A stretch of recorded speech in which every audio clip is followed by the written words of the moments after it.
नहीं हो रही है तब भी कोई बात नहीं। हर कृपा जो होए तो नाही होए तो ना। हम लोग वैसे तो इस संसार में ज्यादातर भक्त जड़ मूर्ति की पूजा में लगे हुए हैं ज्यादातर, लेकिन इस परम साथी सैजो भाई ने बताया जो चरण दास की शिष्या थी और बिंद के नाते से उनकी बहन भी थी और सत्य के नाते से गुरु शिष्य का नाता था। तो कहते हैं कि हर कृपा जो होए तो नाही होए तो नाय, और पे गुरु कृपा दया दे सकल बुद्ध कर जाए। अगर उस दूर सदगुरु की हम पर कृपा नहीं होती है तो कहते हैं कि सकल बुद्ध बह जाए, हमारी बुद्धि इस भव सागर में बह जाएगी, डूब जाएंगे। हम वैसे तो गुरु के बिना कुछ नहीं कर सकते हैं, जो अगर हम कुछ करते भी हैं तो मुझे उसमें सफलता प्राप्त नहीं होगी। अगर कुछ करेंगे तो सफलता प्राप्त नहीं होगी, और अगर हम सद्गुरुदेव भगवान के द्वारा करेंगे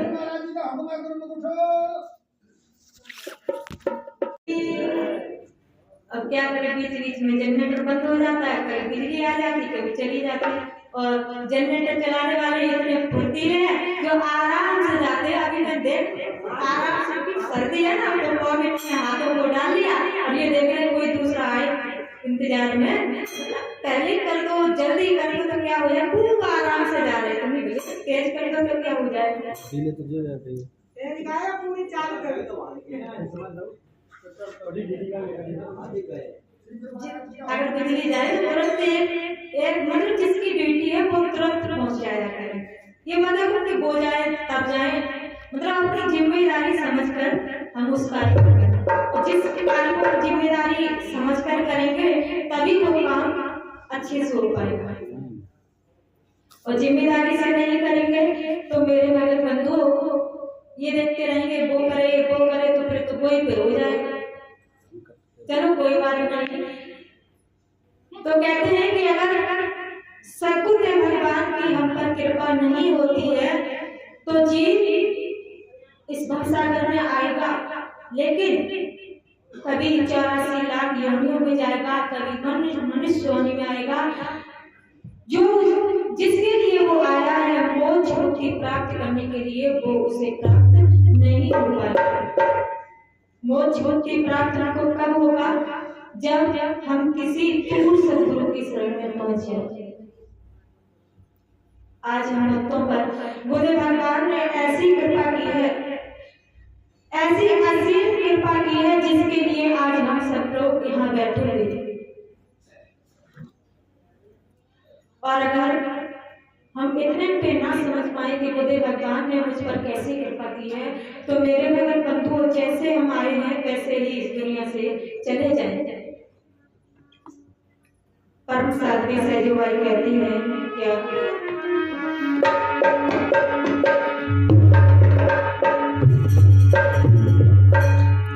कि सहजो कारज जगत के हरि गुरु बिन पूरे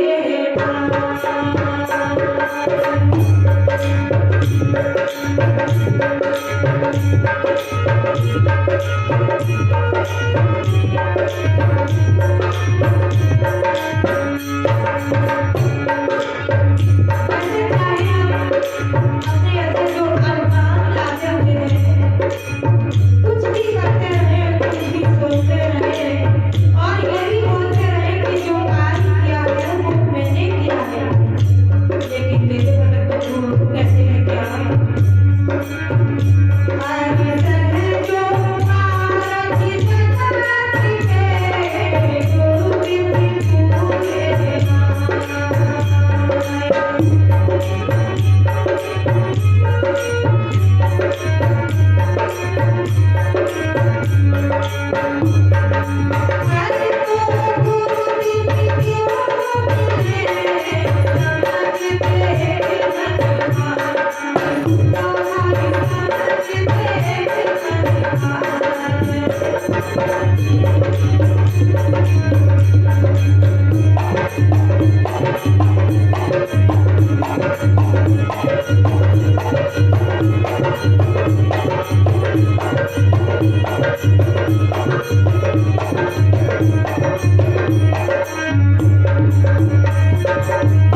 कहते हैं कि सहज और कारक जगत के दुर्भिन्न पूरे ना।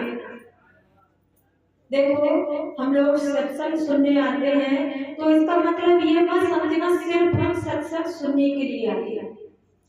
सत्संग सुनने के लिए आते हैं तो सुनकर हम चले जाएं, ये कर्तव्य मत समझना कि हम सिर्फ सत्संग सुनने के लिए जाएं। ये हमारा फर्ज बनता है कि आज सत्संग हुआ तो हम सत्संग सुनने के लिए जाएं, सत्संग सुने, एक एक शब्द को ये समझे। ये मत सोचना कि ये तो बात पिछली रविवार को भी की थी और आज भी वही बात है और हमेशा जहाँ भी सत्संग होता है तो यही तो बात बताई जाती है। बताई तो जाती है, आप सुनते भी हैं, लेकिन उस आधार पर हम चलते नहीं हैं। तभी तो आज हम सत्संग की महिमा को नहीं समझ पा रहे हैं। तभी तो आज हम पर इस संसार का जो संकट है, जो दुख है, वो मुझे घेरे हुए। सत्संग का कितना बड़ा प्रभाव होता है। एक भक्त था अजामिल, आप लोगों ने शायद अजामिल का नाम सुना होगा। एक भक्त जो अजामिल था तो इतना बड़ा भक्त था, बहुत ही महान भक्त था। पूजा पाठ में, संतों की सेवा में, दान पुण्य में, हर तरह से बहुत महान भक्त था। तो एक दिन क्या हुआ, किसी प्रकार से वो चलते चलते एक गांव में पहुंच गया जहां वैश्याओं का गांव था, वैश्याओं का मोहल्ला था। उस मोहल्ले में वो पहुंच गया। तो कहते हैं कि संगत का बहुत बड़ा असर होता है। संगत का हम लोगों पर, आप लोगों ने ये देखा होगा और धर्मों में किसी किसी पंथ में हर रविवार को सत्संग होता है, हफ्ते में एक बार या फिर मंगलवार को होता है। तो बहुत बहुत भीड़ होती है, भक्त बहुत जाते हैं। और हमारे यहाँ सिर्फ महीने में एक बार होता है, प्रथम रविवार को, महीने के प्रथम रविवार को सत्संग होता है, तब इतने भक्त आ पाते हैं। जबकि आप लोगों को खुद ये पता है कि हमारे सत्संग में और संसार में जो सत्संग है, इसमें धरती और आसमान का फर्क है। तब भी हम लोग बहुत पीछे रह जाते हैं। तो कहते हैं कि सत्संग, संत महापुरुष इस दुनिया में क्यों आते हैं? संत महापुरुष दान पुण्य करने के लिए क्यों कहते हैं? वैसे तो हम चाहे कितना भी धन अपने बच्चे की शादी में लुटा दें, कितना भी घर मकान, कितना भी कीमती बनवा लें, उससे कोई फर्क नहीं पड़ेगा, उससे कोई आपका कर्म संस्कार नहीं बनेगा। जो दान पुण्य आप किसी धार्मिक स्थान पर लगा दोगे, किसी संत की शरण में लगा दोगे, कहीं सत्संग हो रहा हो, कहीं संत महापुरुषों की टोली लगी हो, वहां आप थोड़ा सा भी दान कर दोगे, वो आपका दान आपके खाते में लिख दिया जाएगा। तो सत्संग का इतना बड़ा असर होता है कि जो अजामिल थे, जब तक वो अपने ही कक्ष में थे, अच्छी सोबत में थे, तब तक एक भक्ति का असर था उनका। और जैसे ही जो वैश्याओं का मोहल्ला था, वहां जैसे ही गए तो तुरंत ही उस वैश्याओं का उन पर असर आने लगा। एक दिन गए, थोड़ी देर के लिए, उनको जो वैश्याएं थी उनको देख करके मोहित होने लगे, लेकिन मन ने नहीं माना कि ये ठीक नहीं है, ये तो गलत चीज है, यहाँ पर नहीं आना चाहिए। घर वापस आ गए। रात्रि में विचार आते रहे। थोड़ी सी संगत में कितनी जल्दी उनके दिल दिमाग को बदल दिया। हम लोग ये कहते हैं हमारा भजन नहीं बनता है, मन नहीं लगता है भजन में। एक बात बताओ, हम 24 घंटे दिन रात खेतों में काम करते रहते हैं, घर गृहस्थी के कार्यों में लगे रहते हैं। संसार की जो भी वस्तु है उस यानी संसार में हम लगे रहते हैं। पूरा मोटा हिसाब बताएं, हम लोग 24 घंटे संसार में लगे रहते हैं, और अगर 10 मिनट के लिए हम भजन पर बैठेंगे तो बताओ हमारा चित्त जो है, हमारा दिल दिमाग जो है वो संसार में रहेगा या भजन में लगेगा? भजन में लगेगा, संसार में रहेगा। क्यों? क्योंकि पूरा मैंने जो आज बचपन से लेके आज तक का जो मेरा जीवन है, जो मेरा समय है, वो मैंने संसार की माया में लगाया। और 10 मिनट के लिए अगर हम बैठ जाए तो बोला बताओ हमारा मन भजन में लग सकता है? नहीं लगेगा। हम धीरे धीरे जब 10 मिनट से 20 मिनट, 20 से आधे घंटे, आधे से पौन घंटे, पौन से 1 घंटे, धीरे धीरे जब टाइम हम बढ़ाते जाएंगे, पूरा समय जब धीरे धीरे हम अपना टाइम बढ़ाएंगे, तब धीरे धीरे हमारा मन, हमारा चित्त इस संसार से हटना शुरू होगा। और जब हम कहीं संतों का सत्संग होता हो वहां हम जाएंगे, देखो गलत संगत का असर मुझ पर जल्दी पड़ता है। अच्छी कोई बात अगर हम बताएं तो उस पर हम ज्यादा विचार करते हैं, उस पर सोचते हैं कि ये ठीक है या नहीं, इसको करना चाहिए या नहीं, ये हम ज्यादा विचार लगाते हैं। लेकिन कोई गलत चीज है उस पर हम तुरंत ही अपना दिल दिमाग लगा लेते हैं, कोई विचार नहीं लगाते। और लगाते भी हैं तो मेरा मन जो निर्णय साध है वो हमारे मन के राजा हैं, अपने हिसाब से चलाते हैं। तो हमारा मन बार बार उसी चीज पर जाता है, बार बार आता है, बार बार जाता है।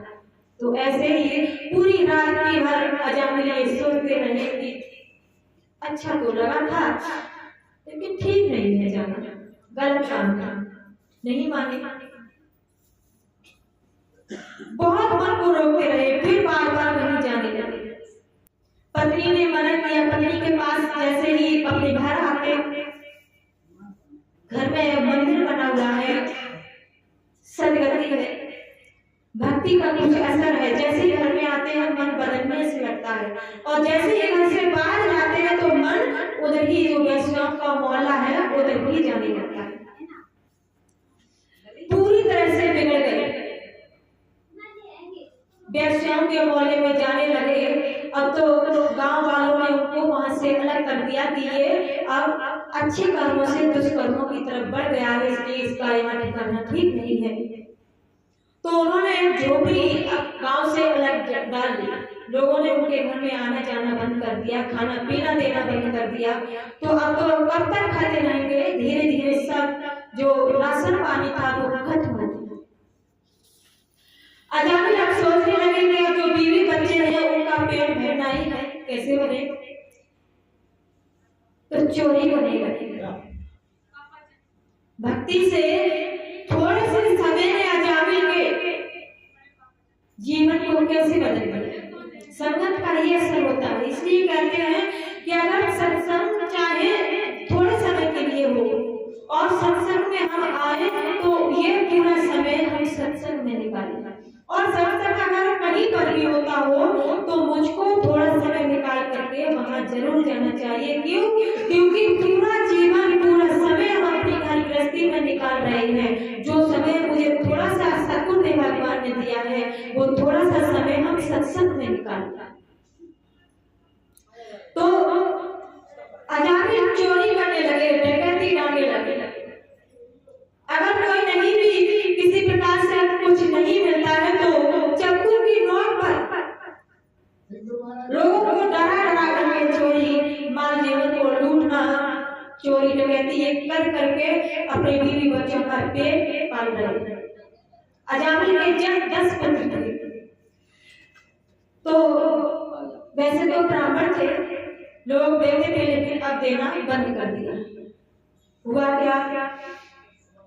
इधर कहीं से गांव से संतों की टोली आई, संत महापुरुषों की टोली आई। तो लोग भिक्षा मांगते मांगते उनको कुछ टाइम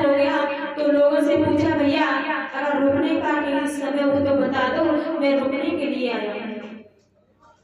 बोले लोगों ने बाजार में कह दिया कि यह अजामिल है, उसके घर जाकर तो अजामिल वैसे तो डकैत था, चोरी करता था। लोगों ने मजाक में कह दिया कि वो एक अच्छा भक्त है, वो तुम्हारी परवरिश करेगा, खाने पीने को देगा, ऐसा कीजिए आप उसी के घर चले जाइए। सभी संत महापुरुष जो थे अजामिल के घर पहुंच गए। अजामिल से बोले भैया अगर एक रात्रि रुकने का आप टाइम दे दें तो आपकी महान कृपा होगी। बोले ये भी कोई बात है, रुक जाओ, कोई बात नहीं, आपकी इच्छा। रोक लिया, सबको भोजन पानी कराया। शाम हुई, वो सुबह हुआ, सभी संतों ने कहा कि अब मुझे यहाँ से जाना चाहिए। अजामिल से कहा बेटा अब मैं यहाँ से जाना चाहता हूँ। बोले ठीक है जाओ। फिर कहा कि बेटा चले जाए। बोले ठीक है आपकी इच्छा है, जाओ कोई बात नहीं। थोड़ी देर हो गई। बोले ये लोग ये कह रहे थे कि ये तो बहुत अच्छा भक्त है, संतों की सेवा करता है, दान पुण्य करता है, लेकिन दक्षिणा की कोई बात ही नहीं करता है। फिर तीसरी बार संतों ने कहा कि बेटा अब हम जाना चाहते हैं, बताओ तो चले। बोले आप जो कहना चाह रहे हो वो बात तो मैंने कह दिया कि आप जाओ, लेकिन आप क्यों नहीं जा रहे हो मुझे ये पता है। आप दक्षिणा की बात कर रहे हो तो मेरे पास दक्षिणा के लिए कुछ भी नहीं है। वो तो शुक्र कीजिए कि आपका जो सामान रखा हुआ है वो मैंने चोरी से चुराया नहीं तो मैं चोर हूँ। आपका जो सामान रखा है वो भी चुरा सकता था, लेकिन मैंने ऐसा नहीं किया, आप सत्य थे इसलिए। और आप ज्यादा देर अगर करेंगे तो जो सामान आपका है वो भी नहीं गिरेगा, इसलिए आप दक्षिणा की आस मत कीजिए, मेरे पास कुछ नहीं है, मैं तो चोरी करके अपने बीवी बच्चों का पेट भरता हूँ, इसलिए आप ऐसे ही जाओ। संतों ने कहा अच्छा तो मेरे अगर ऐसी बात है, तेरे पास भी कुछ नहीं देने के लिए और मेरे पास भी कुछ नहीं, मैं तो सत्य ठहरा, मैं क्या दे सकता हूँ तुझको, तो मेरी एक बात मान ली। बोले क्या? मैं जरूर मानूंगा, क्योंकि अजामिल को ये पता था, वो संतों की महिमा को समझते थे, लेकिन थोड़ी सी संगत ने उनके दिल दिमाग को बदल दिया था। अजामिल से सभी संतों ने कहा ऐसा कीजिए, आपका जो सबसे प्यारा पुत्र हो, सबसे प्यारा पुत्र हो, जिसको आप ज्यादा चाहते हो, ज्यादा लाड दुलार करते हो, उसका आप नारायण नाम रख दो। बोले ठीक रख दो। तो अजामिल ने अपने सबसे छोटे पुत्र का नाम नारायण रख दिया, क्योंकि वो नारायण भूल चुके थे, भले ध्यान को सब कुछ भूल गए थे। क्यों? वैश्याओं के चक्कर में पड़ करके चोरी नकदी करने लगे, लोगों को मारपीट करने लगे, सारी भक्ति जो थी सब छीन हो गई।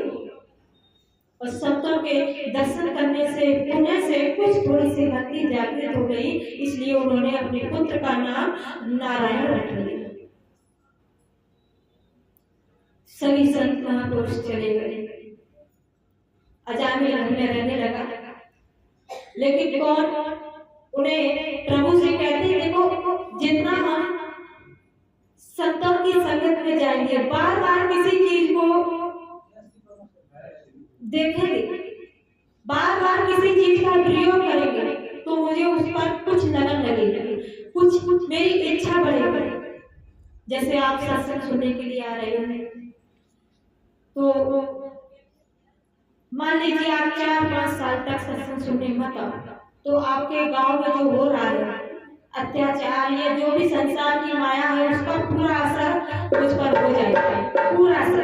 हम लोग फिर सत्संग में दिमाग नहीं लगाएंगे, ना ही मेरा पूजा पाठ में मन लगेगा, ना ही मेरा भजन ध्यान में मन लगेगा, किसी प्रकार से मेरा ना ही सेवा में, ना ही दान पुण्य में मेरा कोई भी मन, कोई भी दिमाग नहीं लगेगा। और बार बार अगर हम दान पुण्य करेंगे, बार बार सत्संग सुनेंगे, बार बार ज्यादा नहीं थोड़ा समय हम भजन ध्यान के लिए निकालेंगे, तो किधर जाएगा? अच्छी संगत की तरफ जाएगा। और थोड़ा सा भी मैंने अगर थोड़ा सा, ज्यादा नहीं, थोड़ी सी भी संगत मैंने बुरी संगत में मैंने पहुंच करके बुरी संगत में मैं बैठ गया तो उसका असर मुझ पर जरूर पड़ेगा, जैसे अजामिल पर पड़े। कितना महान भक्त था। जब धीरे धीरे समय बीतता जाता है तो अजामिल जैसे ही उन पर बुढ़ापा आता जाता है, बीमार पड़ गए, धर्मराज के दूध लेने के लिए आए। फिर ऐसा नहीं भगवान उनको लेने के लिए आए, नहीं, जिसकी वो पूजा पाठ करते थे ऐसा नहीं कि वो पहले करते थे तो अब लेने के लिए आते, नहीं, अब तो वो गलत संगत में पड़ गए। इसलिए धर्मराज के दूध चंडक और प्रचंडक जब लेने के लिए आए तो मेरे भगत बंधुओं जब वो ले जा रहे थे तो उनके मुंह से जब उन्होंने मना किया कि मैं नहीं जाऊंगा तो उन पर उन्होंने अपने पुत्र से मार कर देनी शुरू कर दी। तो वो चिल्लाने लगे, तुरंत ही नारायण नारायण पुकारने लगे। उधर जैसे ही नारायण ने ये शब्द सुने कि मेरा भक्त मुझे फिर से पुनः पुकारने लगा है, तो मेरे भगत बंधुओं तुरंत ही नारायण ने अपने कुछ पार्षदों को भेजा, जाओ मेरा भक्त मुझे पुकार रहा है, उसको बचाओ। जैसे ही वो आए तो उन्होंने चंडक और प्रचंडक से ये कहा कि ये मेरा नारायण का भक्त है, तुम इनको क्यों ले जा रहे हो? बोले नहीं, ये तो बहुत बड़ा डाकू है, भले ही इसने पीछे भक्ति की है लेकिन अब इसने चोरी की, गलत काम किए हैं, इसलिए ये तुम्हारे लोक में नहीं, ये यमलोक में जाएगा। बोले नहीं, इसने नारायण को पुकारा है, इसलिए ये तुम्हारे यमलोक में नहीं, गोलोक धाम में जाएगा। दोनों में आपस में बहुत हाथापाई हुई कि ये लोग वो लोग कह रहे मेरे लोक में जाएगा और धर्मराज के दूत कह रहे हैं मेरे लोक में जाएगा।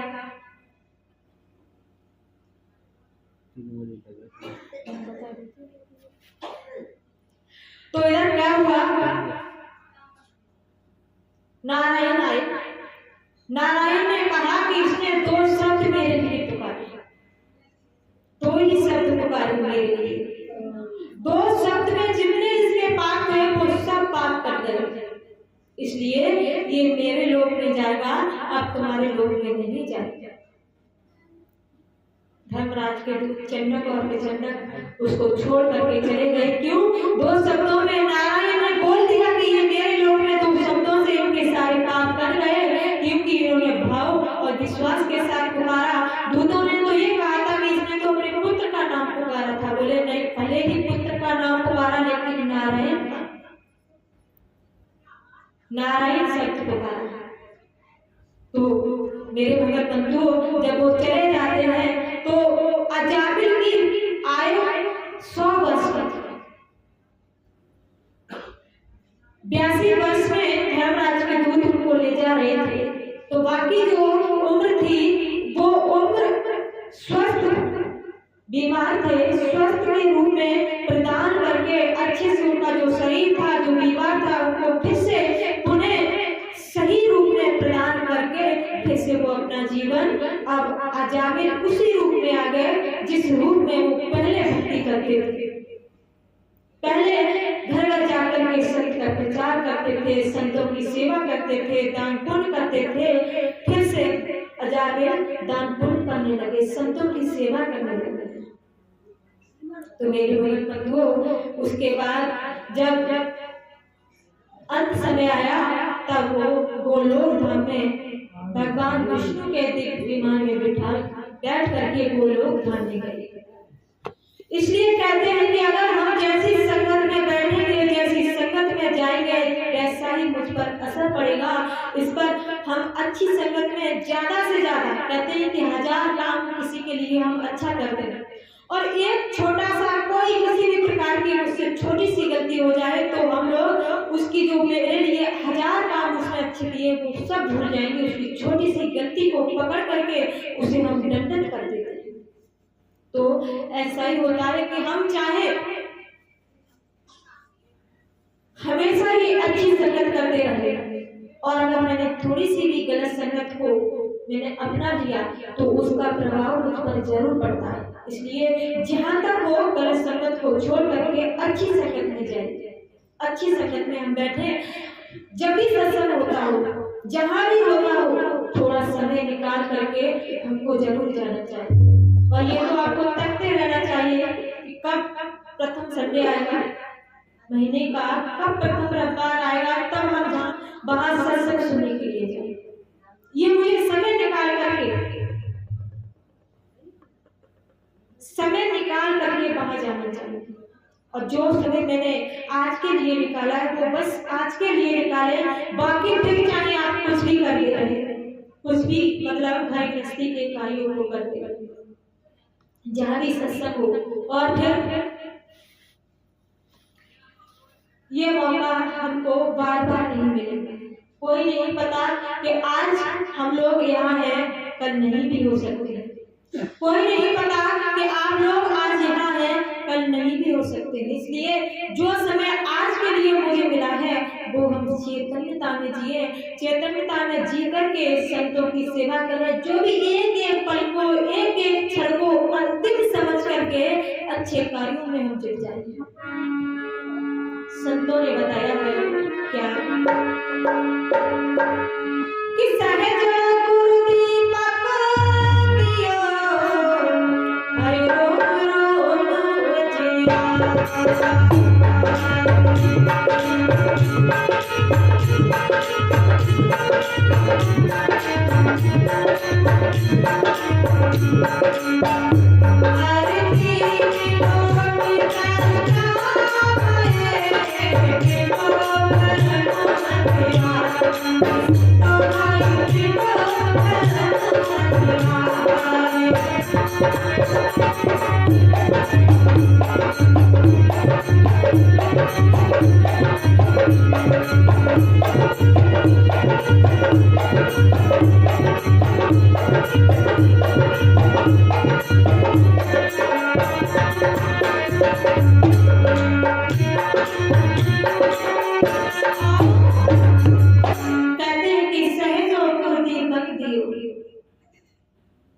गुरुदेव भगवान ने मुझे ऐसा ज्ञान रूपी दीपक दिया है, जिस ज्ञान रूपी दीपक को जलाने के बाद कोई भी अज्ञान यानी कोई भी अंधेरा नहीं रहता। ऐसा दीपक आपको दिया है, सिर्फ आपको जलाने की जरूरत है, लेकिन हम लोग नहीं जला पा रहे। एक बार कहते हैं कि सहज गुरु दीपक दियो रोम रोम उजाड़, और तीन लोग दृष्टा भरे मिटो भरम अंधेरा। वैसे तो हमको पता है आप लोगों का जो संसार का अज्ञान है, जो भ्रम है, वो मिट गया है, और जिसका नहीं मिटा है वो अगर ऐसी सच्ची संगत को ग्रहण कर ले, सच्ची संगत में पहुंच जाए, तो मेरे भगत बंधुओं निश्चय ही हमारे अंदर जो अज्ञानता है, जो भ्रम है, जो अंधकार है, वो नष्ट हो जाए। हम लोग ये ना सोचें कि हम जो कर रहे हैं वो अपने लिए कर रहे हैं, नहीं, आप जो कर रहे हैं वो संसार के लिए कर रहे हैं, और आपको जो गुरुदेव भगवान ने दिया है वो आपके लिए दिया है। आप अपने लिए जो कुछ भी करना चाहे वो कुछ एक घंटा, ज्यादा नहीं 1 घंटा का समय निकाल करके अपने लिए कुछ करो। वैसे तो संसार के लिए हम घर गृहस्थी के कार्य को कर रहे हैं। कोई पता है आपकी मृत्यु कैसे हो? कोई पता है आप यमलोक में जाए या स्वर्ग लोक में जाए या सतलोक में जाए या दया धाम में जाए? कोई पता है? क्यों नहीं पता है? क्योंकि आज मैंने सच्ची सौदा को तो ले दिया है, लेकिन उसको यूज करके मैंने इसका स्वाद नहीं ले पाया है, उसको ये जान नहीं पाया है कि इसका स्वाद कैसा है, और अगर मैं जाऊंगा तो किसके सहारे जाऊंगा, कौन से ड्राइवर के साथ जाऊंगा, कौन मुझे ले जाएगा, और मैं जाऊंगा तो कहाँ जाऊंगा, ये मैंने नहीं जान पाया। इसलिए एक भजन में सतगुरुदेव भगवान ने चेतावनी देते हुए संसार के भक्तों को समझाते हुए कहा है कि ऐ संसार के मानव, तू इस संसार में मनुष्य का शरीर धारण करके तो आया है, लेकिन ये नहीं समझ पा रहा है कि तुझे कैसे प्रभु की भक्ति करनी है। कौन से ड्राइवर के साथ तुझे जाना है, आया था तो बहुत सहजता से तू इस संसार में आया, अच्छे कर्मों को संस्कारों को लेकर के आया, लेकिन अब तू क्या कर रहा है तुझे ही नहीं पता है। बुद्ध भगवान ने तुझे कितना धन दिया है, कितनी दौलत दी है, वो हीरे मोती दिए हैं, लेकिन तू संसार के हीरे मोती को लूटने में लगा हुआ है। उस प्रभु की भक्ति को छोड़ करके संसार की जो मोह माया है उसमें ऐसे जुट गया है मानो कि कोई एक पल का समय निकल ना जाए जिसको मैं लूट ना पाऊं। ये संसार की माया जो है वो आपको नरक की तरफ ले जाएगी, और जो सद्गुरु भगवान ने सोना आपको दिया है वो आप जिस घर से ये जीवात्मा आई है वही आपको ले जाएगी। इसलिए भजन में सद्गुरु भगवान ने बताया है, कहते हैं क्या, तो भई मिटते सो मत प्रीत कर, और रहते सो करने, और ढूंढे को तज दीजिए, सो भई सांचे में करके।